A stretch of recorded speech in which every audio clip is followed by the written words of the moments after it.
Quit hiring people because of their skills. Oh my gosh, that's dumb. Donkeys and thoroughbreds in the same stable doesn't work because they don't like each other. Donkeys don't like thoroughbreds being around because the very presence of a thoroughbred exposes a donkey's donkeyness. Just the thoroughbred being there. What's a thoroughbred? A thoroughbred is somebody who's humble, hungry, and smart, Pat Lencioni says. The thoroughbred is somebody that cares deeply. The thoroughbred is someone that's excellent.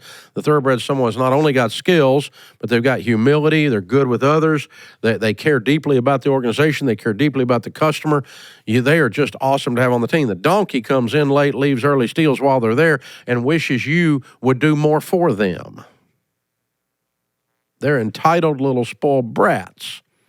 And that's whether they're 60 or 16. Donkeys are takers, thoroughbreds are givers. Thoroughbreds add value. Donkeys eat you out of house and home and stir up trouble while they're there. Donkeys don't like it when thoroughbreds are in the stable because it exposes their donkeyness. When excellence stands beside horrible, horrible stands out. And thoroughbreds don't like donkeys around because people that work hard and care, they don't like it when other people get paid for sitting on their butt and not caring and half-butt mailing it in. And the first one out of the parking lot and the last one to get in the parking lot. And everybody knows who they are. I mean, 4 o'clock, 5 o'clock, don't let the door hit you in the butt because you're already in the car going. And I'm not doing much except checking my Facebook account all day while I'm there. Everybody knows who they are, except the leader, who hadn't bothered to look. So I figured that out really, really early because I had hired some people. My hiring method was, can you fog up a mirror? If you can, come help me. I'll give you money. Because I was so dumb when I started, I thought when you hired people, they would work. I thought when you hired people, they would care. I thought when you hired people, they would treat the customer right automatically. Some of these people were freaking raised by wolves, man. I don't know where they come from with these manners and this process. But it didn't take me long to figure out everybody's not like me, and I had made a mistake or six, and there were people inside the building. One old guy was teaching a Sunday school class, and I was taking prayer requests at the end of the class. Anybody got a prayer request? One guy raised his hand and said, yeah, I need a job. I just lost my job. And I went, well, good news, I'm hiring. Come on over for an interview. He came over, we hired him, and then I figured out why he lost his job. He was a donkey. Donkeys go to church too, y'all. So it's okay. And they dress up in the interview to look like thoroughbreds, so you got to spend a little time interviewing them because if you don't spend time with them, you don't know. They kind of look like thoroughbreds when they're interviewing. They polish up everything and come marching in, strutting in like they know what they're doing. But about the 4th or 5th interview with them, you'll hear a hee-haw, and you go, wait a minute. I heard that. They'll start saying something, and you go, wait, I think I just heard entitlement. I think I just heard victimhood. You're a victim, aren't you? Oh, yeah, that's what I need. It's another dadgum victim in the building. I don't think so. Nope. And you have to work through this. This is the people driver of the EntreLeadership system. The EntreLeadership system has 6 things that drive you through the stages. Personal, which is you. Purpose, which is setting your mission statement in place. The people you put on the bus, the ones you take off the bus, the ones you put on a different seat on the bus, according to my friend Jim Collins. The plan, which is your strategy. The actual product, which is the good or service you put out there that results in then profit. Personal, purpose, people, plan, product, and profit. Those are your 6 drivers. This is the people driver. The people driver is the one that is the most rewarding in all of business. It is the most frustrating in all of business. It is the largest line item in your payroll. Your payroll on your P&L, on your profit and loss statement, when you looked at it, almost every small business listening, by far, the largest item in the profit and loss statement is payroll. You invest heavily into people. And you have to get a return on investment, meaning they have to produce more than they cost, or you go out of business. Or you're having layoffs. because you hired a bunch of freaking donkeys. And I've done it. So I've not had layoffs, but I've hired donkeys, and I had to have a donkeyectomy a time or two. It's the surgical removal of a donkey. That's called firing their butt. And you got to be kind when you're doing that, because you don't want to upset the little donkey. He might turn into a thoroughbred someday. So we're trying to help him, right? But we're also going to be very clear and go, well, we don't do that here. We don't do that here. We don't do that here. We don't do that here. Apparently, you're not going to be here, because we've covered this with you 6 times and you keep doing that. And so one more time and it'll be your last. Oh, okay, now you're gone. And you have to sit down. You don't surprise people. We don't walk in. We're not angry. We don't cuss at people. When we get ready to let someone go at Ramsey, it is literally that. They feel released. They feel free. You know why we call it let someone go? It's because they were trapped. If you trap something, then you let it go. Things that are free, you don't have to let go. Things that are happy, you don't have to let go. They're staying, and they want to stay, and you want them to stay. But if you had a noose around or a harness around them, and you took the harness off and they bolt, then you let them free. You set them free. That's what firing is. That's where it comes from. When you fire a gun, you're setting the bullet free. All of these things have to do with, I got fired. I got let go. Oh, they were holding you against your will. You weren't free, or you're duct tape and handcuffs. I mean, how are you let go? How are you held against your will? But that's how it feels, doesn't it? So you've got to sit down, be very clear with people, very kind to people, give them the opportunity to become a we. This is how we do it at Ramsey. If you're going to do it this way, you get to be a we. If you don't do it this way, we're not going to stay here.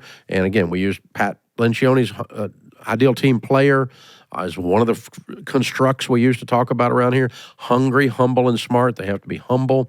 And that doesn't mean they're lacking in confidence. It means they're not self-centered. They're other-centered. They have to be smart, and that doesn't just mean intellectually smart. It means people smart. They know how to get along well with others. And they have to be hungry, as Les Brown says. Hungry. They gotta have a motor running inside of them. Get her done, baby. I care. I'm going to push stuff around. When I push stuff around, there's friction, and I know that. Good. Let's get something done. And they can't be just one of those or two of those. They got to be all 3 of those. And then we declare them a thoroughbred. And then when they get ready to hire other thoroughbreds, you know who I ask? I ask my current thoroughbreds. Because you know who thoroughbreds run around with in their off time? Other thoroughbreds, not donkeys. And they have a pretty good donkey detector. They can see a donkey a mile away. And they'll tell you, don't hire my friend. He's a donkey. Hire that friend. Hire that cousin. He's a thoroughbred. He can win the race. And you'll get good referrals and good denials from your thoroughbreds. They'll help you build the team because they want to work with other thoroughbreds. Nothing's more fun than working with a hard-working team full of intelligence and excellence. That's fun. And nobody wants to screw that up once you get it built. So that's become the easiest part once we built it. And then if we accidentally let a donkey in, or somebody that comes in as a thoroughbred, they just decide they're going to turn donkey. I don't care. Whatever happens, we've got to remove them because life's too short to hang out with donkeys. So you sit down, you start looking at the components of a good hire. What is it I'm looking for? It's not just their stinking skills. Quit hiring people because of their skills. Oh my gosh, that's dumb. Yes, they have to have skills, but that is not enough. If you hire a bunch of highly skilled crazy people, you're going to be running an institution, an asylum, a drama. Looks like a freaking daytime soap opera in there with PhDs. And it's a disaster. And they're an intelligent disaster, which is even worse. So, good Lord, quit hiring resumes and where you went to school. Kiss my butt. Can you do stuff? Can you do stuff with good people? Can you work with other people? Can you care so deeply that it brings tears to your eyes when it's not done right? Do you get highly frustrated when stuff's behind? I do, because I care. Get her done. If that's you, then you fit in at Ramsey, right? You have to tell people what your culture is. This is what I expect here. If you want to stay here, this is what you're going to be. And when you lay all that out, man, it changes everything. And then you communicate it all the time to the team. You communicate it in their one-on-ones. You communicate it in their updates. We communicate it on the project. We lay out clearly what the deadlines are. We lay out clearly what the expectations are. And when we don't meet expectations, don't even meet deadlines, that's a problem. We're going to deal with it. We call it out.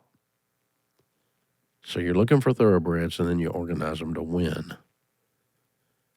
And then you stand back, and it'll take you years to build a quality stable full of these. And then the thing runs faster and bigger than you could have ever dreamed. It'll be the most satisfying thing you ever did. And it'll be the most painful journey because people that you love will come around behind you and try to stab you. People that you love will turn out to be donkeys, and you're going to have to release them even though you love them. Because this is a sports team. It's not a family. To use the Netflix memo, right? And you got to perform. You keep throwing interceptions. I love you, but you keep throwing interceptions. You're like, your job as a quarterback, you're going to have to sit somewhere else not on my payroll. You can't keep throwing interceptions. I mean, you can throw some because everybody makes some mistakes, but you're throwing more interceptions than touchdowns. This is a problem. I mean, the defense is dying over here because of you. They stay on the field all the time. And, you got to have these performance standards for these thoroughbreds, and then sometimes it hurts. And sometimes people don't understand, and sometimes their feelings are hurt, and sometimes people you care deeply about are hurt. It's hard to do the right thing when you're growing and running a business right. It's hard, but it's worth it. Because the stinking thing will outperform anything you ever could have done on your own when you grow this stable full of absolute studs and studettes. I mean, you can do anything with a team that'll do that. They work together. They care about each other. They care about you. They care about the customer. They care about the excellence. They care about the outcome. That means while they're at work, they actually work. Oh, it's amazing. Who would have thought? And if you don't have that, time for some donkeyectomies. It's time for a removal. Get you some new ones, baby. That's not cold. That's just life. That's your job as the leader. Fill your stable with thoroughbreds, or quit bitching about the lack of excellence because it's your fault. It's your fault if you continue to sanction the incompetence. Fix it. That's my goal. Fix it. I've been working on it 30 years. Fix it. It's a constant thing. Fix it. It's my job. It's what people look to me for. I have to do my job. I know I don't want to deal with it. I know I don't want to deal with it either. Shut up and do your job. Suck it up, Buttercup. That's how this works. That's the people driver. The most rewarding, the best ROI, and the biggest pain point in all of small business. This is the EntreLeadership Podcast.